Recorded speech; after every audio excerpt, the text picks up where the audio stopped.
Hey everyone. Today, we're diving into a fascinating mix of time, faith, and some really intriguing patterns that connect them. Ever thought about how the number 12 pops up in our lives, from the clock on the wall to historical figures? We'll also explore some cool symbols and numbers that weave through our understanding of existence. Let's kick things off with the number 12. It's not just about the hours on a clock or the months in a year. Think about Jesus and his 12 apostles. This group has had a significant impact on faith worldwide. Now, when we look at a clock, it's divided into 12 hours, representing the passage of time in our daily lives. The symbolism here is rich, connecting Father Time with family lineage and how our past shapes who we are today. Isn't it fascinating that time and spiritual connections can play such a crucial part in our lives? Now, onto something a bit mind-bending, the Sator square. This ancient word puzzle features the terms Sator, Aripo, Tenet, Opera, and Rhodas. It's a 2,000-year-old Latin palindrome, meaning it reads the same backward and forwards. These words hold deep symbolic meanings, inviting us to think about cycles and continuity. Just like how our personal lives often have similar patterns repeating over the years. It's a fun reminder that there's a lot more to language and life than meets the eye. Speaking of patterns, let's talk about the number 422857. This number is like a mathematical celebrity. When you multiply it by 1 through 6, you'll notice something really interesting. It cycles through the same digits, just rearranged. This cyclical nature can make us ponder the significance of patterns in our daily lives and how they repeat. For many, these repetitions can symbolize the cycles we go through in relationships, challenges, and growth. Let's now dive into a holy number, 999,999. At first glance, it might just seem like a bunch of nines, but there's more than meets the eye. It's often associated with spiritual numerology, where numbers carry deeper meanings. Some folks see this number as a symbol of completion and infinite possibilities. It's thought to represent the whole cycle of life, a reminder that there's always more beneath the surface. Let's not shy away from one of the most famous symbols, the Star of David. This emblem, notable for its 6 points and interlocking triangles, is rich with meaning in Jewish tradition. But here's an interesting twist. It's often connected to the number 666. Some people get a bit nervous about this number due to its ominous interpretations, but in this context, we can think of it as a representation of balance and duality. It's a reminder that symbolism can carry multiple meanings, depending on how we choose to look at it. Shifting gears, let's talk about the 4 classical elements: fire, water, earth, and air. Each of these elements links to our 4 seasons, creating a beautiful cycle in nature. Just like the changing seasons influence how we feel and what's happening around us, these elements can symbolize various aspects of our lives. From the warmth of summer days, fire, to the refreshing rains of spring, water, it's all about balance. If we divide our understanding by 6, we can also explore how these elements impact our lives in unique ways. Now let's briefly touch on a remarkable life, Jeanne Calment. This French woman lived an incredible 122 years and 164 days. She witnessed so much history, from the antics of Vincent van Gogh when she was just a teenager to massive world events. Her life teaches us about resilience and the human experience, reminding us that every day is significant in the grand tapestry of time. As we wrap up, it's clear that time, spirituality, and mathematical patterns are deeply interconnected. These themes invite us to reflect on how they shape our lives. Whether it's through the numbers we encounter or the symbols we embrace, there's a world of meaning waiting to be explored. I encourage you to think about your personal patterns and how they play into your life story. Thanks for hanging out with me today. Don't forget to subscribe for more discussions on these fascinating topics and share your thoughts in the comments below. In the realm of scientific inquiry and philosophical exploration, we encounter a tapestry woven from the threads of various disciplines. Edgar Cayce, a figure shrouded in mystique, intertwined his visions with the principles of Hermetism and alchemy, suggesting a deeper connection between the cosmos and our consciousness. Robert Brown's observations on the random motion of particles echo the unpredictability found in both theosophical and esoteric traditions. Aldous Huxley's reflections on human experience resonate with Carl Jung's archetypes, bridging psychology and mythology. John Stuart Bell's theorem challenged our understanding of reality, while Max Planck's quantum theory opened doors to the unseen. Rutherford and Geiger's work laid the groundwork for modern physics, yet it is the harmonics of James Clerk Maxwell that remind us of the symphony of existence.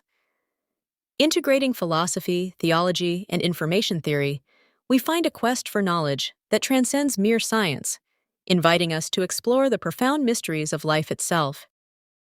Hey there, everyone. Welcome back to the channel. Today, I'm super excited to dive into some thoughts that have been swirling around in my mind lately. We're going to chat about the connections between our personal experiences, spirituality, and the technological world we live in. I want to start with something that really struck a chord with me recently, a phrase I've been holding on to: Jade is my queen. This isn't just a catchy phrase, it feels so personal. There's also a book titled The Queen Jade that I stumbled upon, and once I read it, everything began to align. Reflecting on my past, there were moments I struggled a lot with self-worth, especially growing up in a broken home. It often felt too arrogant to admit it, but sometimes I thought, what if I was someone special in a past life, like maybe a healer of hearts? That desire to help others means everything to me, especially for those who might feel lost or alone. Let's get a bit deeper. Remember that classic story of David versus Goliath? That one really resonates. Growing up in public school felt like facing a metaphorical giant every day. I think we all have our Goliaths, right? Recently, I came across something really interesting: Elon Musk and his venture, Neuralink, which he named Goliath. How wild is it that a name like that could represent not just a project, but also our struggles with technology and our personal paths? Let's talk energy. You know that high-frequency energy we hear about?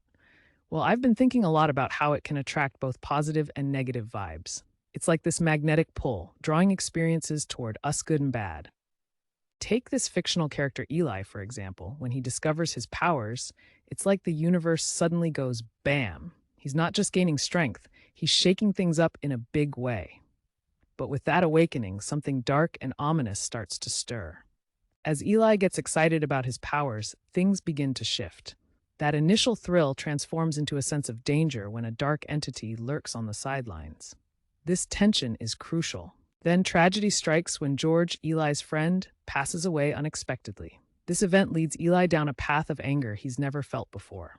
Picture this. In that moment, it becomes like fuel to ignite a fire, awakening the dark entity that has been waiting for the right time to strike. So what comes next? Closure. This is important, and it is something we all yearn for in our lives. Eli faces doubt and uncertainty, but then receives guidance from George's spirit. It's a profound moment. This connection unveils George's story, explaining why he was protective yet insecure. It brings a depth to Eli's journey, guiding him towards self-acceptance and the strength he needs for his final confrontation with the entity. Alongside all this, we have to consider some larger ideas like global warming and socio-historical connections. There's this theory about Osiris, a figure who supposedly suspended humans underwater, teaching them wisdom. Sometimes it feels as though we're navigating through maps of ancient history that still influence our paths. How cool is it to think that coordinates could hold spiritual significance and connect us to our roots? Let's pivot to tech for a minute. Many folks fear artificial intelligence, worried it could replace us or take over our lives. But I think differently.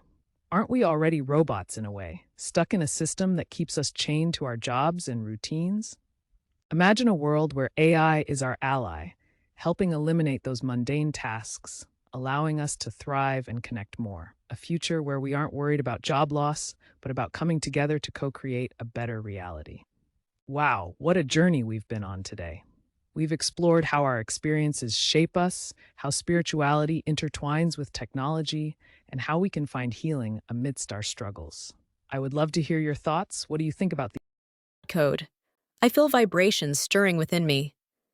Just last night, while writing a song, I referenced words found in the Book of Solomon. In that moment, I unknowingly connected my thoughts to King David. It's remarkable how our minds weave divine connections without our conscious awareness. Weeks ago, while scripting, I played with words like April showers and stumbled upon prill, a term I'd never encountered. Research revealed its cleansing properties, linking it to my gratitude practice with water. I realize I'm manifesting abundance, yet doubt creeps in. Money feels necessary for growth, but my true desire lies in knowledge and comfort. Embracing my duality, I understand we are all reflections of one another. My journey is about owning my responsibility, acknowledging how my pain shapes my fate. I strive to transcend, learning that every thought creates ripples in the universe. The battle lies within, confronting my worthiness. In this dance of self-discovery, I find that kindness is my bridge, connecting me to others and fostering healing. Hey everyone, welcome back to the channel. Today we're diving into something that's been on my mind a lot lately, how our experiences shape our understanding of truth and philosophy. It's kind of fascinating how critics and cynics challenge our perspectives, right? So, grab your favorite drink as we explore the twists and turns of our personal journeys, the connection between experiences, and how all of this plays out in our daily lives. Navigating through different viewpoints can feel like walking through a maze sometimes. I mean, it can be a challenge to sift through doubts and see things from different angles. There's that nagging feeling that maybe my way isn't the correct way, and I've been taught to question my own perspective. But we've got to remember, our experiences shape our truths. Each encounter we have, each lesson learned, adds layers to who we are. So let's embrace that journey and recognize that it's totally okay to explore paths that aren't the norm. Here's a thought. Every fact we hold dear was once born from someone's philosophy. I love that saying, you can't teach an old dog new tricks. It reminds us that learning is a lifelong process. Sometimes what's considered truth today was just a wild idea yesterday.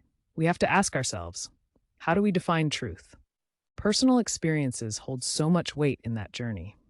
There's a beauty in seeing everything as a form of symbolism, life's little signs guiding us along the way.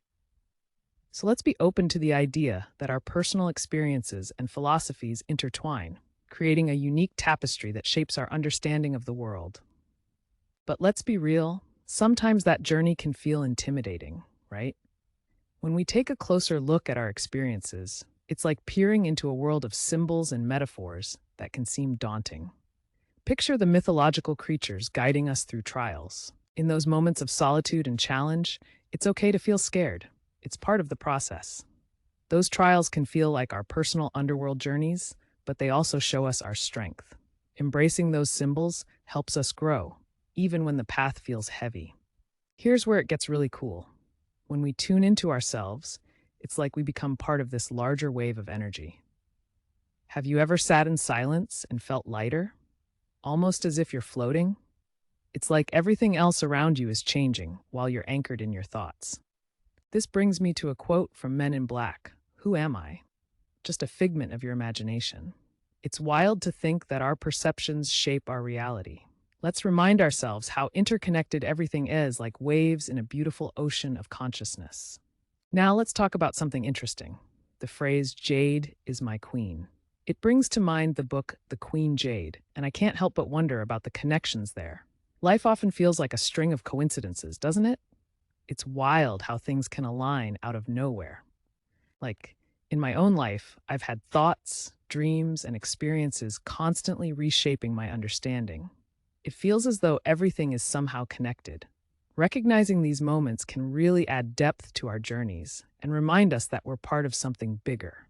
Nothing is truly random. Everything seems purposeful in this intricate web of existence. Now let's get personal for a moment. There was a time when I struggled a lot. My home life wasn't the best, and I found myself being really hard on myself. But through it all, I always held on to the idea of wanting to be a healer, to help those who feel lost. It feels a bit arrogant to say, but I sometimes thought of past lives and the journey of someone like Jesus wanting to be a beacon of hope. This connects back to the biblical story of David and Goliath, which resonates deeply with me. When I face my giants, I draw strength from that symbolism, reminding myself that I have the power to protect and uplift those around me. So as we wrap this up, let's take a moment to reflect on how our experiences, philosophies, and personal journeys connect us. It's a beautiful, complex tapestry we're all weaving. Even in our struggles, we find growth and understanding. Keep exploring the meanings behind your experiences and embrace the interconnectedness that comes with them. It's all part of this amazing journey we share. Share your thoughts in the comments below. I'd love to hear your experiences too. If you enjoyed this chat, don't forget to like, subscribe, and hit that notification bell. Let me know your own stories in the comments. Let's keep the conversation going. Hey everyone, welcome back to my channel. Today I want to dive into something that's super personal, yet oh so relatable: the journey of self-discovery and the delicate dance between humility and pride. We all know that feeling of wanting to help others, but sometimes worrying it might come off as bragging, right? In this video, we're going to talk about how acknowledging our gifts can actually be a strength, and how vulnerability is not just about sharing our struggles, but also embracing who we really are. So grab a comfy seat and let's chat. All right, so let's break it down. Humility and pride might seem like opposites, but they actually go hand in hand. On one side, humility is all about recognizing that we're not the center of the universe and that we can learn from others. It's a strength that keeps us grounded. But on the flip side, there's pride. Now, pride doesn't have to be a dirty word. It's that feeling of self-worth and acknowledgement of our own abilities. It's important to celebrate our victories, big or small. I've often found myself caught in this tug of war, feeling like if I appreciate my ability to help others, it might come off as vain. But here's the thing: understanding this balance is crucial. When we can appreciate ourselves, we open up the space to genuinely support those around us. It's all about finding that middle ground. Now let's talk about that deep desire to help others. Helping someone through a tough time can feel incredibly rewarding, right? It's like having a superpower. But sometimes I would catch myself feeling guilty about feeling good when helping others. I thought, am I just benefiting from their pain? But deep down, I realized that my intentions were pure, and wanting to help is a beautiful thing. One time, I had a friend who was struggling with something personal. I took a breath and shared a perspective that came to me, unique way of looking at their situation. I used an example involving pets, emphasizing how sometimes we connect deeply to those memories in ways we don't even understand. The look on my friend's face when it clicked was priceless. I felt proud, not just for helping them, but because I had the courage to share my thoughts in a meaningful way. Speaking of perspectives, let's dig into that for a moment. It's amazing how a shift in viewpoint can unlock so much understanding. Picture this: you're trying to console a friend who's mourning their pet. You might not share that same bond, but what if you took a step back and offered a fresh lens to look through? That's where metaphors can come in handy. I've found that by framing experiences in relatable terms, we can help others understand their emotions better. Like that pet example, who knew a dog could represent so much more than just a furry buddy? For my friend, that dog was a link to cherished memories of their late grandfather. When we can draw parallels, we not only help others see things differently, but we also release our own emotional baggage, silently cheering ourselves on in the process. Now, let's talk about vulnerability. It's a tough one. It can be scary to look inward and face those dark spaces we often avoid. But here's a truth bomb: real growth often lurks in that uncomfortable place. Acknowledging our past experiences, including trauma, can lead to incredible strength and healing. It's a journey, and while it might feel daunting, facing those feelings can also be incredibly liberating. We've all been there, and trust me, it's part of the process embracing who we truly are and accepting every bit of our story. Let's shift gears and chat about healing. Life can throw some serious curveballs at us, whether it's societal pressures, challenging relationships, or mental health battles. Trust me, I've grappled with them all. But amidst those trials, I found solace in music. Music has been a pillar of strength for me and many around me. It's like a universal language that brings comfort. I realized that it's okay to lean on our passions and make genuine connections with others who resonate with us. The stigma around mental health can be heavy, but it's important to confront it. Our struggles don't define us, they shape us into who we're meant to become. So let's seek out those true connections, not superficial ones, and support each other in our healing journeys. Together, we can begin to lift the weight off our shoulders. So, to wrap things up, embracing our vulnerabilities helps us grow, find balance, and connect more deeply with others. I encourage you all to reflect on your journeys and celebrate every step, big or small. Drop your thoughts in the comments and don't forget to subscribe